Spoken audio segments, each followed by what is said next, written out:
Yes, good morning mga ka-Duckers. Good morning. Bago po ang lahat, please subscribe to my YouTube channel.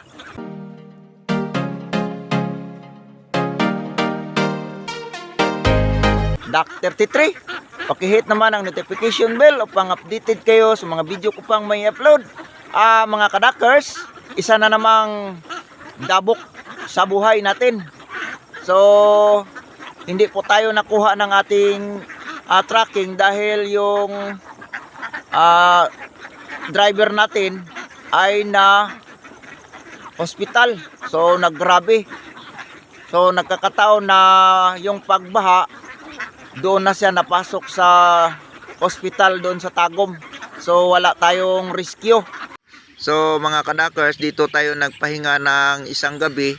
Kung inyong makikita yung may karatula na Iglesia ni Cristo, hanggang doon po ay yung tubig. So sa area na ito mga ka-Duckers, hanggang dibdib po yung tubig dito sa gitna ng kalsada at malakas. So kung makikita nun yung nitso dyan, so dito tayo nag-standby mga ka-Duckers dahil naka-high ground dito. Pero hindi po tayo binigyan ng konsiderasyon na isara natin yung kalsada. Hanggang talampakan lang po yung tubig dito. Hindi po naabot ng tubig yung siminto na yan. So, yan na po yung natira ng ating mga alagang itik mga ka-Duckers sa 1,177. More or less 400 lang po yung nakuha natin kasi yung iba umuwi lang dito.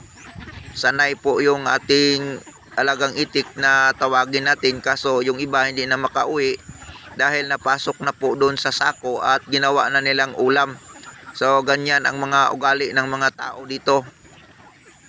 So ready na po tayo mga ka-Duckers, paalis na po tayo papuntang Davao del Norte. So hinihintay na natin yung ating truck sa mga panahon nito dahil nakalabas na po yung ating driver. So dito po tayo noon nagkampo. So medyo bumaba tayo doon para makapagpatuka sana doon sa kabilang area, kaso doon tayo inabutan ng tubig.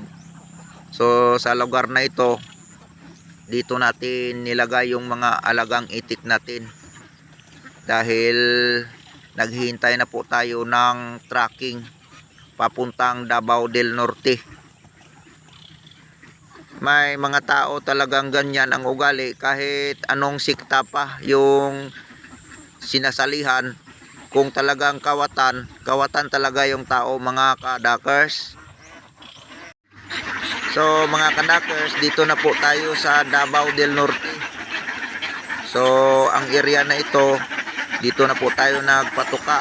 So ito na lang po yung natira ng ating mga itik. So charge to damage talaga yung ating mga itik doon. Marami pa sanang mga itik natin doon, kaso lang bumabayad tayo ng bangka, wala namang makukuha. So iniwanan na lang natin yung mga itik natin doon mga ka-Duckers kasi mas priority natin yung dito na sa ating kamay. So iniwanan na lang natin doon kaysa mamatay pa po yung mga alagang itik natin dito sa ating kamay. So mamatay rin yung mga itik doon dahil kulang sa kain at kainin ng mga buhaya doon. Hindi po tayo nakapag-video noong umalis tayo doon sa Agusan mga ka-Duckers dahil masama talaga ang loob ko mga ka-Duckers sa ilan-ilan na mga barangay official na walang konsiderasyon. Wala namang naiyambag sa atin, walang naitulong ang mga hinayupak. So dito tayo sa Davao del Norte na ngayon at malapit na po yung mga alagang itik natin mga ngitlogs. Kung hindi lang sana naanod yung itik natin mga kadakers, malaking income na sana natin dito dahil nag-harvest na. Pero hindi natin hawak ang panahon. Malaki talaga ang lugi ko mga kadakers. So hanggang dito lang muna mga kadakers. Thank you very much. Thank you for watching.